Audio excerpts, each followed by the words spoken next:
Mark Carney gave Donald Trump precisely what he asked for, and that is what undid him. Not a partial concession, not a diplomatic hedge wrapped in careful language. The full thing. Every demand Trump had publicly staked his credibility on. Every condition his team had leaked to the press as the non-negotiable floor for any agreement. Every figure his trade advisors had told the markets was the minimum acceptable outcome. Canada delivered it all, signed, organized, and presented in a format that would have allowed the White House to call a press conference, generate the clips, and declare a historic American victory before the weekend news cycle had moved on. The deal was there. The win was there. It was sitting on the table in a folder prepared with the specific, deliberate, forensic care of a government that had spent 3 months engineering a perfect exit for the other side. And then it collapsed. Not because Canada pulled back, not because the terms changed, not because of anything the Canadian side did or failed to do. It collapsed because the White House could not process a genuine win when it looked like one. It collapsed because the machinery built to extract maximum public humiliation from an adversary had no operating mode for the situation it now faced. A counterparty that had agreed to everything, quietly, without drama, and was sitting in a room waiting for the other side to simply say yes.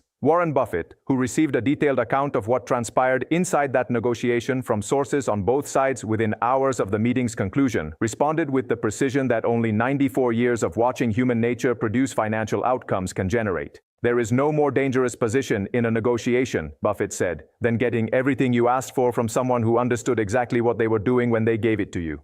When you understand what Carney actually handed Trump, why he handed it, what he expected to happen next, and why what happened instead has left economic analysts describing the most self-defeating 48 hours in American trade negotiating history, you will understand why the institutions managing $6.4 trillion in cross-border North American commerce are now operating on contingency frameworks they hoped never to activate. Let me walk you through how we arrived here, because this did not emerge from nowhere. It emerged from a very specific sequence of miscalculations, each of which seemed defensible in isolation, and became catastrophic in combination. The trade conflict between the United States and Canada had been running for 10 months when the debate inside the Canadian government reached its decisive moment. 10 months of tariffs, counter-tariffs, escalating rhetoric, supply chain disruption, and the slow, grinding attrition of a $6.4 trillion bilateral economic relationship that forms the operational core of North American manufacturing, energy, and agriculture. 10 months during which the Canadian government had absorbed the public insults, managed the domestic political pressure, executed a quiet diversification strategy, European frameworks, Pacific energy agreements, preliminary rare earth arrangements, and waited with a discipline most governments cannot sustain for the moment when the strategic environment was precisely right to move. That moment, according to officials on both sides who provided detailed accounts to sources throughout this reporting, arrived not through any change in the trade conflict itself, but through a change in the American political environment.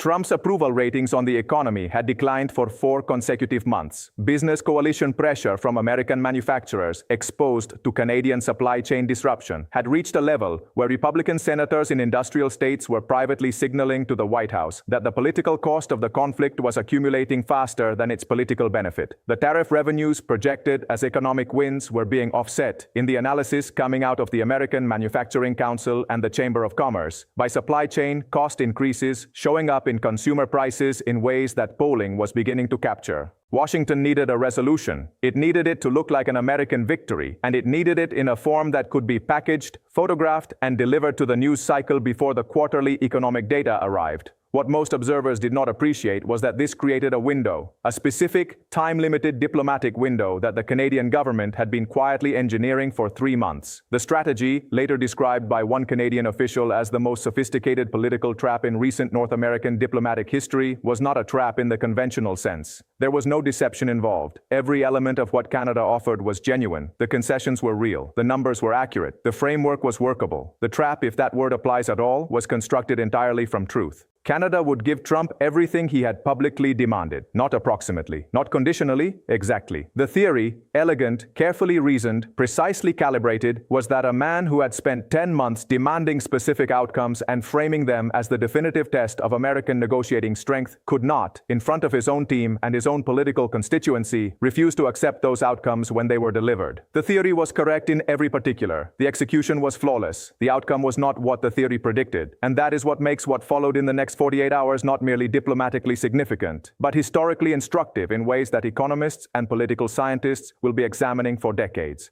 The meeting took place in a suite of rooms at a Washington hotel selected by mutual agreement. Not the White House, which would have handed the American side a symbolic advantage. Not the Canadian embassy, which would have been read as a concession. Neutral ground. Functional space. A setting that communicated, by its deliberate ordinariness, that what was happening in these rooms was business, not theater.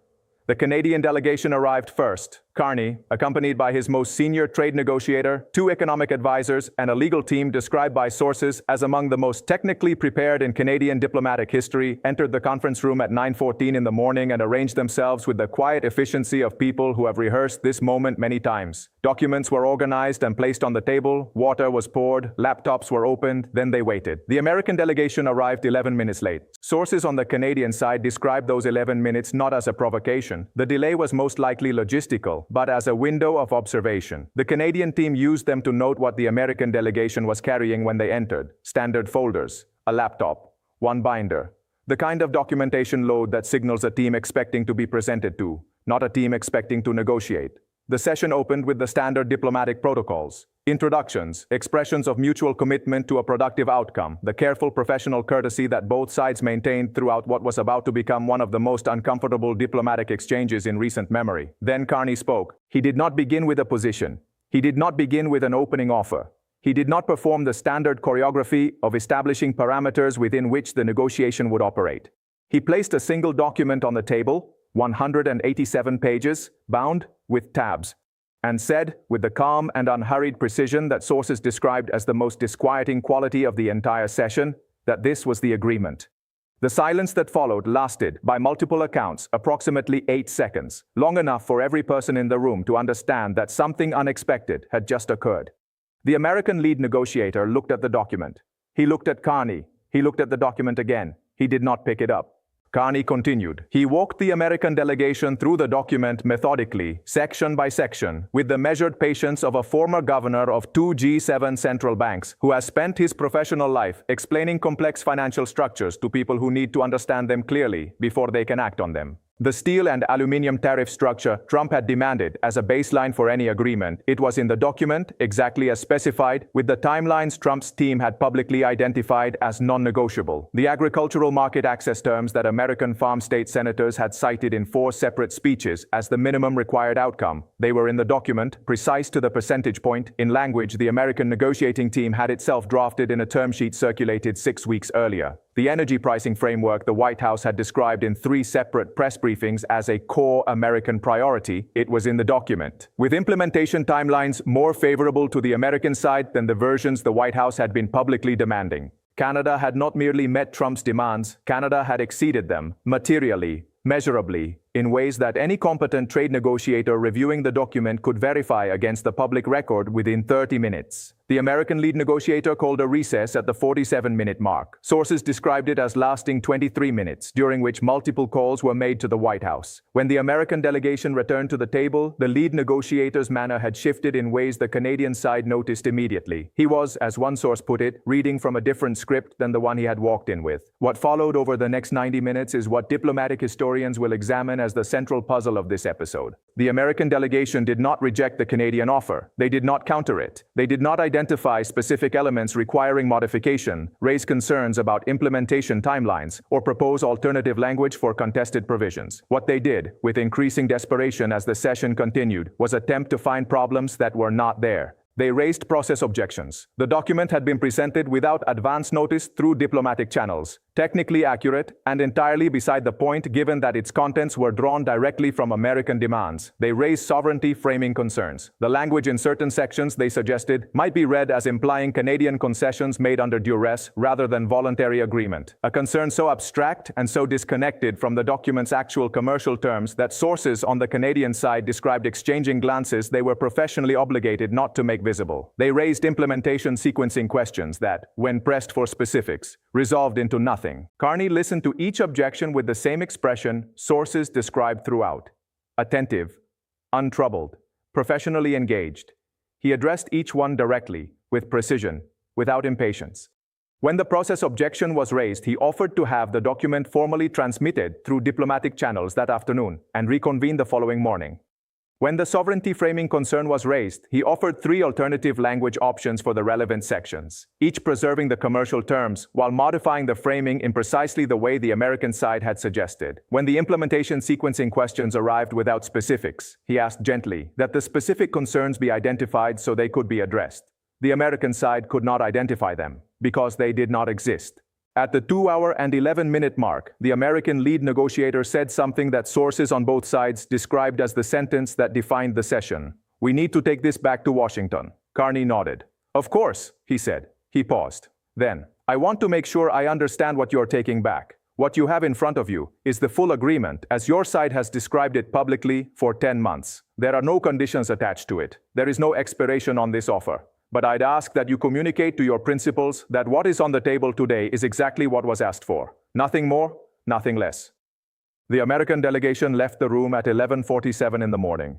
The Canadian delegation remained for another 20 minutes in a session described by sources as notably quiet. Carney sat at the table. His team sat around him. No one reviewed documents, no one made calls. They waited out the time it takes for the other side to reach the lift. Then Carney said 4 words that one source present has described as the most economically prescient sentence spoken in North American diplomacy in a decade. "They can't pick it up." The aftermath arrived with the speed and specific character of a crisis that no one had prepared for, because no one had imagined it was possible. Within 4 hours of the American delegation's departure, the first signals that the White House was struggling to process what had happened began to emerge through the channels that experienced Washington observers know to read. Not press statements, not official communications, but the pattern of anonymously sourced leaks to sympathetic journalists that characterizes an administration trying to construct a narrative before the facts establish one independently. The initial framing from these sources was that the Canadian offer contained significant unresolved issues requiring further analysis. That framing lasted approximately 6 hours before the financial press began requesting specifics, at which point it became clear that no one in the American delegation could identify what those issues were. The second framing, which replaced the first by early evening, was that the process by which Canada had presented the offer was irregular, and that the White House required it to be transmitted through proper diplomatic channels. Technically defensible, substantively irrelevant, which is precisely the combination that signals an administration buying time it does not know how to use. Markets, which had been positioned for the announcement of an agreement since credible reports of the meeting's framework began circulating the week before, responded to the silence with the specific kind of volatility that reflects not pessimism, but confusion. The Dow declined 580 points in the final 2 hours of trading. Cross-border industrial stocks, which had been rallying for 6 sessions in anticipation of a deal, gave back 60% of those gains in a single afternoon. Canadian dollar positions, which had priced in a probability-weighted expectation of agreement, moved in ways that currency traders described as consistent with a binary outcome, having its probability distribution reset to near uniform uncertainty. The $6.4 trillion cross-border commercial relationship had been waiting for directional clarity. What it received instead was the worst possible signal, that the other side had been given what it asked for, and still could not say yes. Warren Buffett issued a statement through Berkshire Hathaway that afternoon. 3 sentences. More economic analysis than most quarterly reports. "In 6 decades of deal-making," Buffett said, "I have seen a transaction fail at the finish line for one of 2 reasons. The terms were wrong, or the decision-maker wasn't actually empowered to decide. When the terms are demonstrably right, when they match what was publicly requested, precisely in writing, with signatures available, only one explanation remains. The authority to close the deal does not exist where it was assumed to exist." He paused the statement there, then added the line that trading desks quoted for the remainder of the week. "In 60 years of doing business, I have never once seen a counterparty reject their own demands. I have now seen it happen to a sovereign government. The markets will take some time to understand what that means for every future negotiation this administration conducts." The Buffett statement moved markets, not because it contained information the markets did not already have, but because it provided the interpretive framework the markets had been unable to construct on their own. The explanation for why the most economically rational outcome, the one that both parties' public positions pointed directly toward, had not occurred. Buffett named it. Decision-making authority had not been where it was assumed to be. The negotiating team that walked out of that hotel conference room was not the team that could close the deal. The team that could close the deal was in the White House watching coverage. And the coverage was not telling them what had happened in the room. It was telling them what their advisors thought they needed to hear. The cascading consequences of a non-agreement that should have been an agreement represent a category of damage that economic models were not designed to measure, because economic models are built on the assumption that rational actors pursue their stated interests when those interests are achievable at the stated price.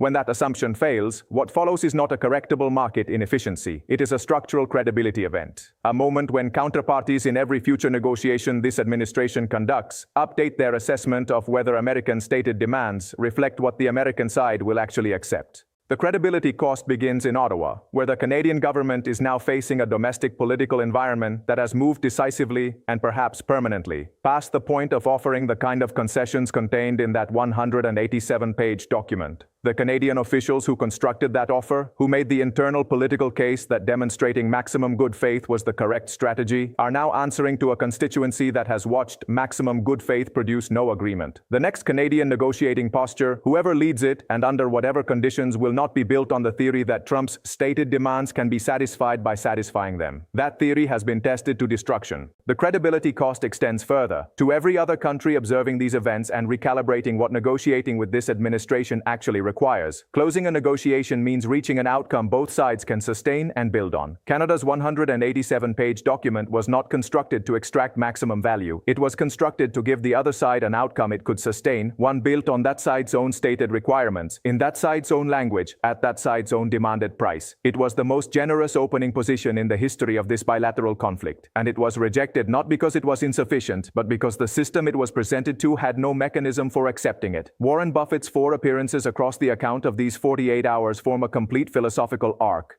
The warning. There is no more dangerous position in a negotiation than getting everything you asked for from someone who understood exactly what they were doing when they gave it to you. The translation? What Canada presented was not a gift. It was a demonstration of what was possible, of what had been publicly demanded, and of what the American side could not bring itself to accept. The verdict on authority. The power to close the deal does not exist where it was assumed to exist. The final reckoning, I have never once seen a counterparty reject their own demands. I have now seen it happen to a sovereign government. 4 sentences, 60 years of pattern recognition applied to 48 hours of events. The arc they describe is not one of victory or defeat. It is one of institutional failure. The failure of a decision-making system to process information that was delivered to it clearly, accurately, and completely.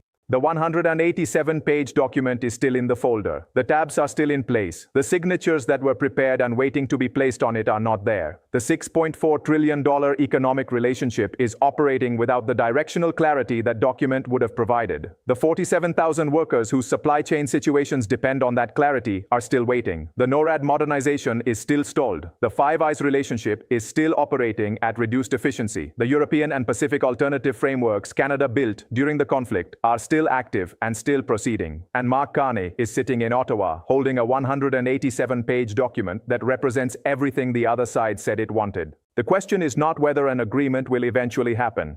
The economic logic that required it 10 months ago still requires it today, with compounding urgency. The question is what it will cost to get there from here. What additional damage will accumulate? What additional alternatives Canada will finalize? What additional credibility the American side will spend in other negotiations while this one remains open, before the decision-making authority that Buffett identified as absent finally arrives at the table. Carney handed Trump exactly what he asked for. He watched it collapse, and he is still holding the document, because he understood something that markets are only now beginning to price correctly. The party that walks out of a room having offered everything and been answered with silence is not the party in the weaker position. It is the party that now knows exactly what it is dealing with. That knowledge, in every negotiation that follows, is worth more than any single concession in any single document. Canada knows what it is dealing with. The world knows what it is dealing with. Every future meeting, every future proposal, every future document placed across a table between these two countries will carry the weight of what happened in that Washington hotel. Not as grievance, as information. Canada walked in carrying everything the other side said it wanted. It walked out carrying something considerably more durable than an agreement. It walked out carrying the clearest possible picture of what this negotiation actually requires to close. And it is not more concessions. It is different decision-making. Until that changes, the folder stays closed. The document stays unsigned. And the consequences keep compounding in ways that no press statement and no post on Truth Social can stop, measure, or reverse.